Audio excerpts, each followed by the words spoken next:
The Mario Kart 8 Deluxe DLC Booster Pass Wave 1 was released about a month ago now, and let me tell you that I'm still having a blast with it. I do remember people saying that the tracks looked ugly when they were first shown in the trailer, and while yes, I do agree that some of the textures are actually garbage compared to the first 48 tracks, well, there are tons of details in the Wave 1 DLC that you probably missed. Today, we'll be checking out all of the 8 tracks one by one, and I'll show you a bunch of things you probably didn't see, because, you know, you're racing too fast. First off, let's check out Paris Promenade, a track that is set, well, in Paris, duh. Obviously, since it takes place in a real city, well, there's a couple landmarks that have to be there, otherwise, how would we tell it's actually Paris and not just a random French city? Obviously, the Eiffel Tower is there with all of its beauty. We even get to race underneath it, which is kinda neat. I don't think you can do that in real life actually, you're probably gonna get arrested, who knows. When the race begins, you are faced with the Arc de Triomphe, and after a while, you'll glide above the Jardin du Trocadéro, and finally, you'll drive close to the Obélisque de Luxor, that big tower over there. Taking place in Paris, all of the signs are in French, so these banners over there say Paris met les gaz, which is some sort of pun meaning that Paris is actually proud to have Mario Kart racing in the city. This pink one over there says Mario Kart passe à Paris, or Mario Kart is in Paris. Neat details. With Paris being a city visited by a lot of tourists each year, well, there has to be a bunch of things to buy in the many booths operated by Shy Guys and Toads. There's the billetterie here, or the ticket booth, probably to go visit the Eiffel Tower. You can get some drinks from this booth, ice cream from this one, and candies from that fourth one. Just make sure to avoid pickpockets while you shop there. Close to the finish line, you'll see a restaurant, a beauty salon, and a travel agency, so you'll be eating in style and you'll be ready to book your tickets back home. Finally, you probably noticed that the final lap in this track is actually different from the first two, making you go a different way and allowing you to see the gardens from another angle. This is pretty cool, even though it can lead to a very weird glitch where there is an invisible ramp. I actually made an entire video dedicated to that glitch, so make sure to check it out after this one. Next up is the track that actually caused the ugly graphics controversy when it was first revealed. And I guess I kind of agree. Toad's Circuit is pretty ugly. I mean, take a look at the grass. It's just made of a green coat of paint. There's no texture, no detail. It's plain green and ugly. Compare it to the grass in Moo Moo Meadows and you'll see it's night and day. Heck, even the fans cheering you in the background are actually made out of 2D sprites running at like 15 FPS. This is just plain laziness at this point. And to be fair, this track doesn't have much hidden detail either. It's a generic circuit with not much going on. There's a couple Mario Kart TV trucks all over the place, and the cameraman Toad on top of it does follow your moves when you get close to it, which is actually kind of neat. But besides the camera dude, well, this track is kind of ugly and pretty bland. N64 Choco Mountain finally makes a comeback, and this track has evolved quite a bit since the Mario Kart 64 version.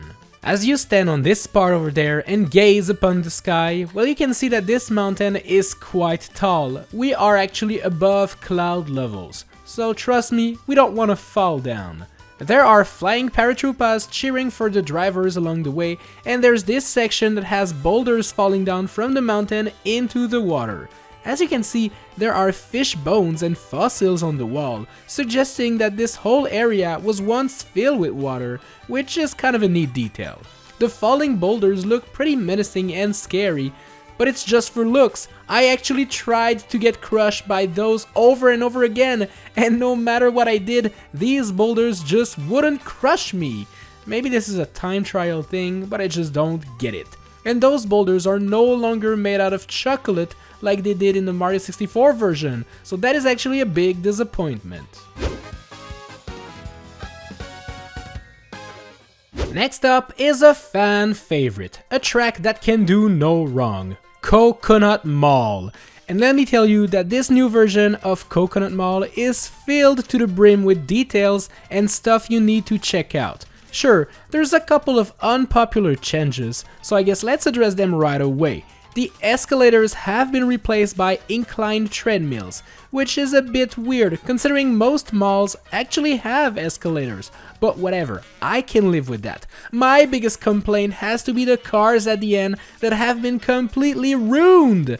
In the Wii version of this track, there were cars driving left and right, creating an obstacle to dodge, and those cars were driven by your Miis, which is super cool. Well, now in the new version, these cars are just parked there, no longer moving, and they are driven by Shy Guys. You can't even get hurt by those anymore. Bummer. The car's license plate reads POW, which is a reference to the POW block, so that's kinda cool. The outside of the mall also looks kinda neat, being super wide and featuring a giant parking lot, which we can sadly not visit.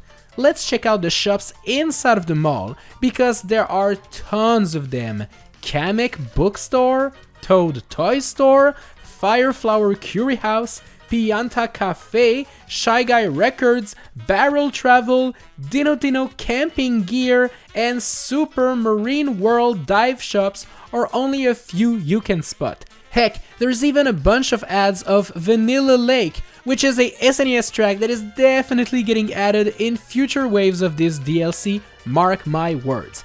As you go down this path here, you can see a beautiful mural featuring classic Mario elements, like blocks and pipes. And if you're looking for the toilets, well, they're on the right down there. Hungry? Well, the brand new food park has everything you need, from mushrooms, stars, flowers, to epic lemonade and colas. And if you're looking for something to buy quickly, well, here's the largest vending machine in the entire world. The cans from this one are so big, they will last you for at least a week. Seriously, this level is filled with details, and it's no wonder it's still one of my favorite tracks ever. Another track set in a real-life city is up, Tokyo Blur. To be honest, I'm not as familiar with Tokyo as I am with Paris, meaning that I'm sure there's a lot of landmarks that I probably missed. What I know is that each lap on this track brings you to a different part of the city, and that's actually pretty cool. The Wako store is featured in all 3 laps, and we can see the Tokyo Skytree in the background, as well as the Asahi Beer Hall. You'll be driving past arcades, gacha machines, and will even be driving on the highway. Also, is that Mount Fuji in the background there? Cause if so, well, that's pretty cool. Driving so fast doesn't allow you to visit the city the way it's meant to be visited, so hop on a Yoshi chariot ride, won't you? This rendition of Tokyo is pretty cool and makes me want to visit the city. Maybe one day I will, who knows? Alright, fun fact about this track. It originates from Mario Kart DS, but back when it was first revealed, the website for the Mario Kart Booster Pass DLC actually mentioned that the game came from Mario Kart 7, which was a funny mistake. Yeah. Anyways, this track isn't that special when it comes to details. It's a basic highway in the mountains featuring cars that you have to avoid. I checked out the license plates to see if they had some funny hidden Easter eggs like the one in Mario Kart Wii do, but alas, all of the cars just have MK and a bunch of numbers next to it. These numbers don't seem to mean anything special, but one of the plates does feature the funny number, so yeah, there's that. Shortcuts have been added to this stage, one before you enter the tunnel and one near the finish line. And to be honest, that's all I could find for this track. It's super generic and definitely not the most detailed. Oh, wait a minute. The minimap has been turned around 60 degrees compared to the Mario Kart DS one. Yeah, that's a fun fact you definitely wanted to hear, right? Right? Okay, let's just move to the next one. Next up is GBA Sky Garden. Although calling it GBA Sky Garden is kind of a stretch, as this track has been completely remade in Mario Kart Tour, and that's pretty much the version we're getting in the Booster Pass. I mean, just comparing the minimap from the GBA to the Switch version shows us that the track was severely altered. It doesn't make it a bad course, it's just not the same circuit. The background is filled with giant beanstalks that are growing on a mushy cloud. Speaking of, there's also a bunch of warp pipes on those floating clouds, and there are some Bowser pirate ships in the background. This one in particular really reminds me of one from Super Mario 3D Land, which is kind of neat. Funny thing about this track is that you can actually drive on the big puffy clouds, which does slow you down, but it's still kinda cool to be able to do it. The end of the track features a gliding section, which isn't particularly useful, especially considering it can be skipped altogether if you're a true gamer and are able to do this epic trick. Does it save time to do that? Well, not really, it's way too risky, but it does look cool anyways. So, despite being from Mario Kart Tour, Ninja Hideaway is the only track not having the title icon on the course selection screen, which is kinda odd. Pretty sure this is going to be patched eventually, as the website clearly states it's from Tour, but anyways, this track is lovely, featuring multiple paths, gliding sections, tons of ramps to do tricks on, and even a well-hidden super useful shortcut. There's also a bunch of Shy Guy ninjas, which are kinda spooky, so be careful. This section is filled to the brim with delicious looking food, which sadly cannot be eaten as you have to dodge the ceiling that falls down on you. Look at those spiky shurikens, you don't want to mess with those. I also noticed that the temple contains a couple of Wario references, like this golden nose and mustache sign, as well as a bunch of garlic shaped windows. I was actually expecting the statues to be Wario-esque in this temple, but alas, they just represent some random buff dudes. I actually wonder who these guys are supposed to be. Anyways, you'll also be visiting an underground tunnel with water falling down from it, and you'll also have to go up this staircase, which actually makes no sense when you drive up it very slowly. I mean, look at that, I'm actually floating in midair. Okay, in fact, there's a lot of floating in midair going on in Ninja Hideaway, but it's still one of my favorite tracks ever though. Remember that Paris Promenade floating glitch from the beginning of the video? Well, tap the card on screen right now to learn what it's all about. And as for me, I'll be waiting for you in the next video, so smash like and see you there. Bye!